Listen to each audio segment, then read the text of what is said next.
Hello, hello, hello, everybody. I'm excited to talk to you about this book club selection, Bittersweet by the Susan Cain. Hi, Susan. Hello, Oprah. Hello, all of you today. Oh, so I just want to introduce you to all the folks joining us. Joining the discussion is four of our own Oprah's Book Club members. Zoe from Dubai. Hello, Miss Oprah. Chase from Lexington, Kentucky. Hello, hello. Hello. Atia from New York City. Hello. Hello. And Lee Ellen from Colorado. Woohoo! Thank you all for also reading with us. In these last few years with the pandemic and all the upheaval we've all been through, so much has shifted for all of us. And that's why this book, I think, is important right now. Gives us a new way to think about some of our challenges. The message is not what we've always known to be true or what we've always been indoctrinated with. It's not just carry on and keep smiling. It's not hide that struggle. The message is to expect to have some pain, but you also will also have some joy too, any days. And the two balance each other. And these two things can exist together. That's what I love about Bittersweet. And when we are honest about it, inside and out, we can experience, I think, a deeper, a richer kind of happiness. That's why my favorite section of the book is, what are you separated from? What or whom have you lost? Did the love of your life betray you? Did your parents divorce when you were young? Did your father die? Was he cruel? Did your family reject you when they discovered your true sexuality? Do you miss home or the country of your birth? Do you need to hear its music to fall asleep at night? How are you supposed to integrate this bitter with your sweet? And how are you supposed to feel whole again?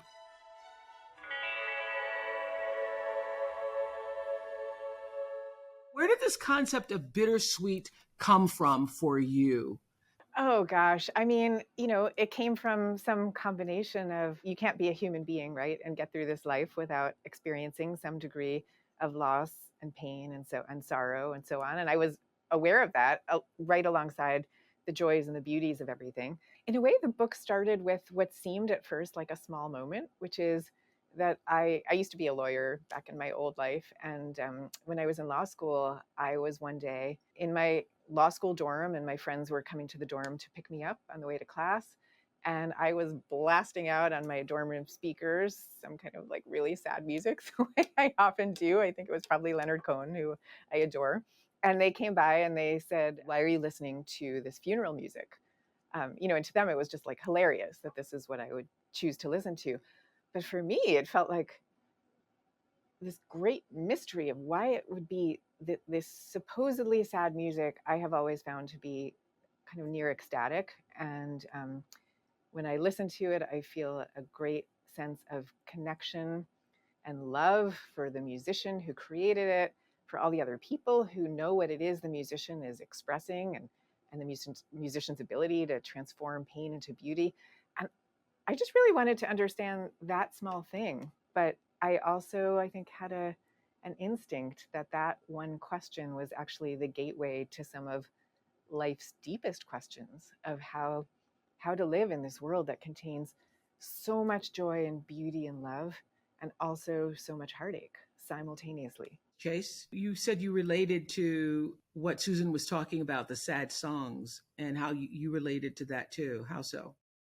Well, for starters, when I started this book, the very first song that you mentioned is Hallelujah. And that has always been like the song at my core. It's just always been that song that I've gone to when I've had really stressful moments in life. And I started thinking about why I am so inclined to listen to that song. And I think it's because it kind of brings everything together, because the song is so much more than, it has that almost haunting sound to it, but it also encompasses all of this like love and sadness and remorse, but it also ends up making you feel hopeful and just kind of reminds you that it's all a journey, all of it. You say bittersweet is not, as we tend to think, just a momentary feeling or event. It's also a quiet force, a way of being, a storied tradition, as dramatically overlooked as it is brimming with human potential. It's an authentic and elevating response to the problem of being alive in a deeply flawed yet stubbornly beautiful world. So, what would happen if we were taught to see both the sadness and sweetness of life differently, starting in our childhood? You know, I've been thinking about that mainly because I have this school of girls in South Africa, as you all know, and one of the regrets I have with the first couple of classes is bringing these girls in and telling them how special they were, even though they were special. But we didn't prepare them enough for the pain to come. Actually, that sophomore year in college, the first girls were here, and 5 were being hospitalized for, severe depression. And I said to one of them, what do you think is happening? What is going on?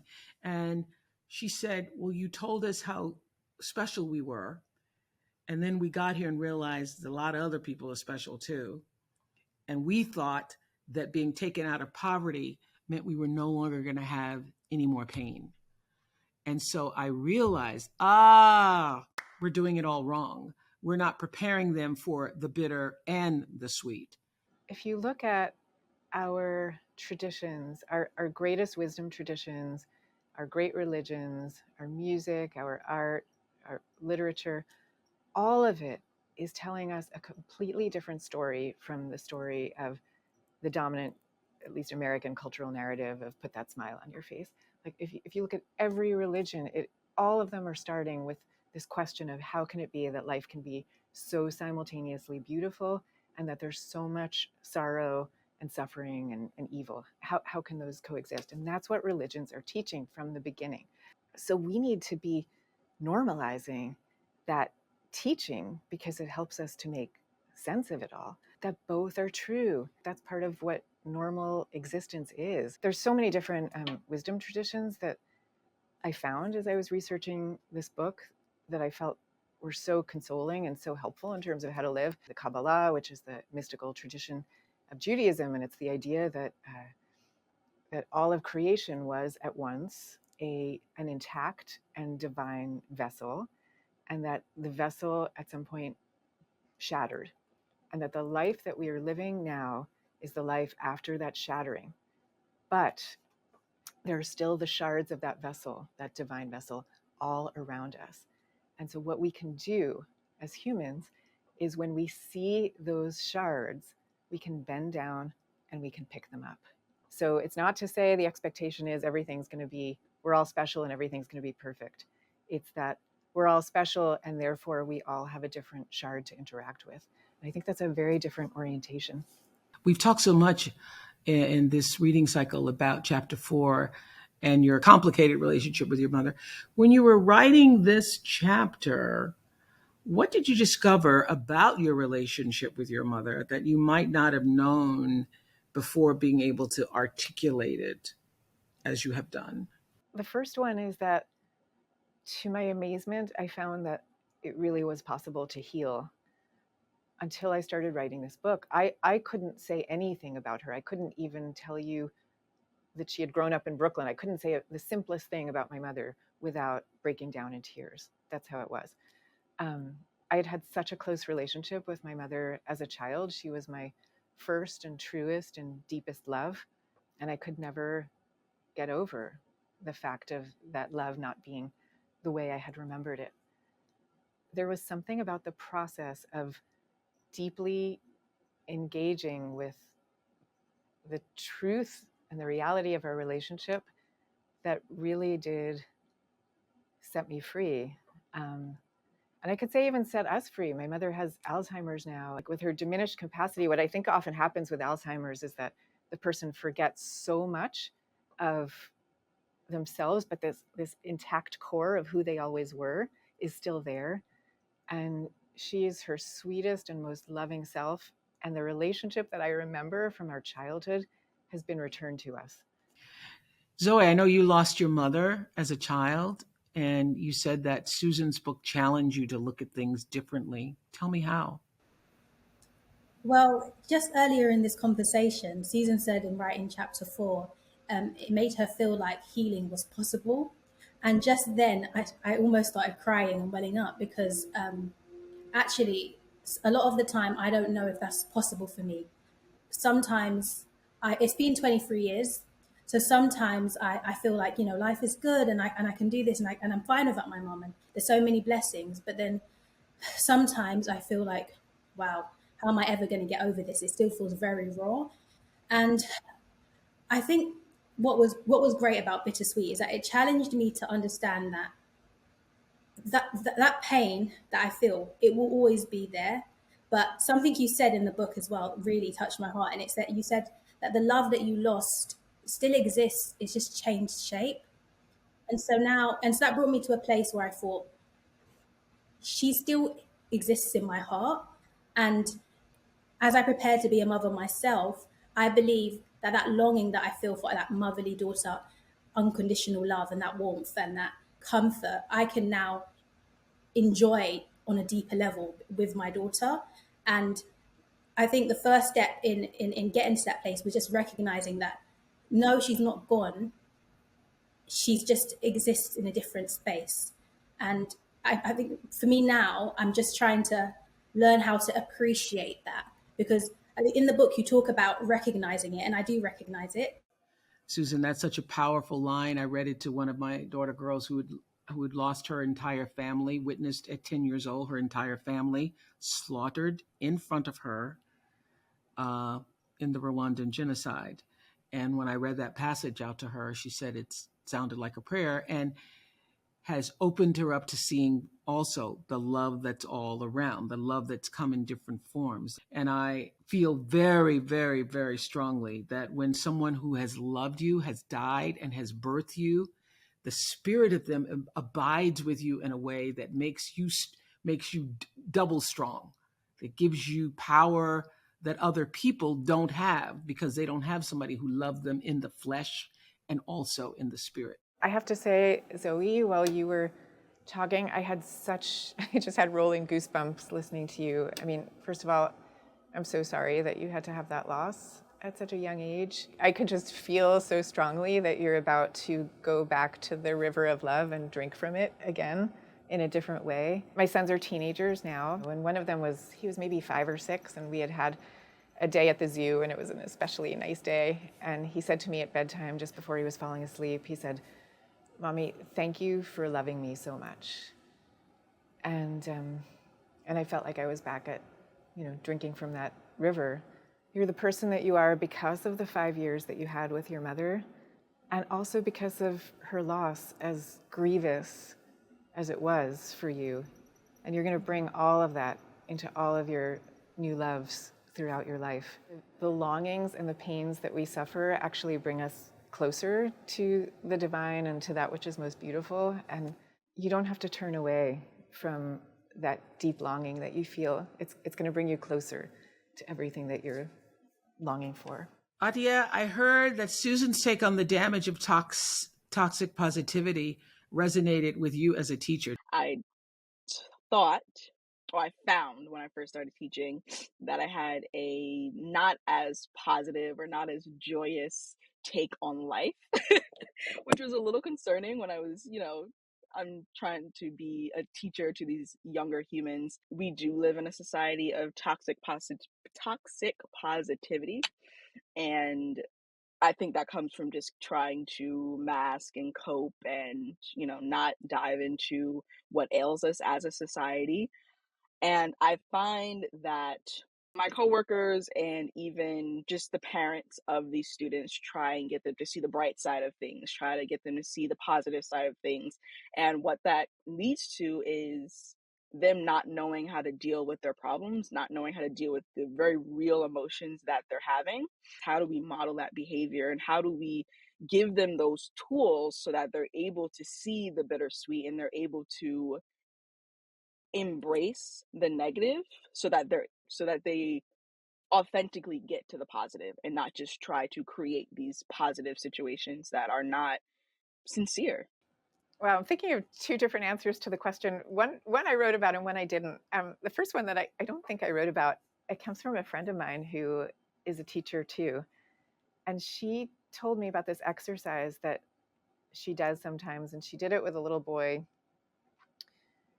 who had recently lost his mother. And the way the exercise works, she has all the kids and the teacher herself standing in a circle, and she asks questions like, who here likes dogs? If you like dogs, come into the center of the circle. Who here has a red sweater? If you have a red sweater somewhere at home, come in the center of the circle. And then she asks questions like, has anybody here ever felt sad? Come into the center of the circle if you have. And she goes in first. And then the other kids are given permission to do that. And so that's one version for littler kids. And the other one I'm thinking about is one that I wrote about in Bittersweet. My friend Susan David, she lost her father to cancer when she was 14. She definitely felt that cultural pressure to lean into that cheerfulness. So she buried all her grief. And for her, it was coming out through bulimia until the day she went into an English class, and her teacher, who had also lost a parent at an early age, her teacher handed out notebooks to the class and looked at Susan straight in the eyes and said, I want you to write down the truth of what you are actually feeling. Just tell the truth. And the only person who's going to read it is me. And Susan described that as a revolution in a notebook, and it set her free. Well, Leellen, you told us that you're about to become an empty nester, and you related to the link of sorrow and longing. I've had a really busy 20 some odd years where, I gave up my career. I decided to switch gears, spent a lot of time with them, and it's been a huge blessing and a joy. And our house has been very loud and full. I loved how you talked about yearning, that the place where you suffer is also the place where you care. And I just feel like so much like I love my children so much that part of why this is so hard is because we succeeded. If you've done well, they will take flight. They will be their own humans and have their own life.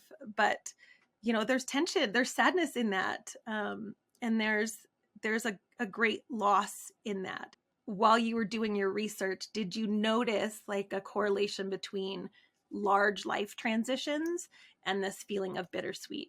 Absolutely. In fact, David Yaden, he actually did a big study looking at people's most spiritual moments, or moments where they were experiencing the most intense meaning and communion and transcendence. And he found that they tended to occur at moments of transition, including the difficult transitions like empty nest. What it's really telling you is that you have this great capacity and reservoir for love and care. So the question you just need to ask yourself now is, okay, what do I do with that best self?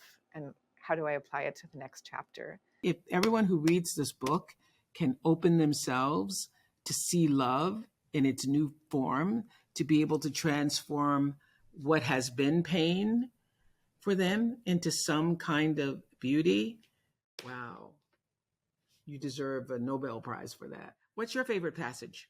Yeah, in this passage, I'm remembering how much my father was the one who taught me to love music. And I wrote, we're drawn to the sublime domains, like music, art, and medicine, not only because they're beautiful and healing, but also because they're a manifestation of love or divinity or whatever you'd like to call it.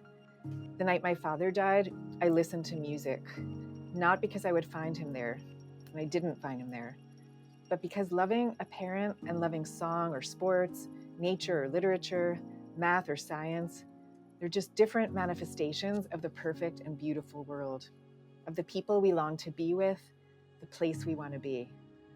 Your loved one may not be here anymore, but the manifestations live forever.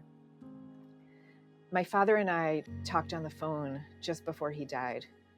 He was in the hospital trying to breathe. Be well, kid, he said as he hung up the phone. And I intend to be. And so I hope, will you? How do you feel now that this book has been released into the world and now being received, even just in our small group here, by people who truly have received it? As Zoe was saying, she received our blessings, she received our word, she received the Spirit. How do you feel now that it's being received? something like this is the best thing in the world. I have always wanted to be a writer because of how many times I've experienced this kind of miraculous connection between a writer who wrote something down, maybe even 2,000 years ago, before we were ever here, and you have this miraculous moment of connection between the writer and the reader, and that's what I'm in it for. So the fact that I could be talking to all of you and whoever's listening today, and that these words or ideas might be finding their home with you, that's sacred to me. Thank you so much Thank you. for this Thank you. bittersweet conversation. Thank you so much. Thank you all so much.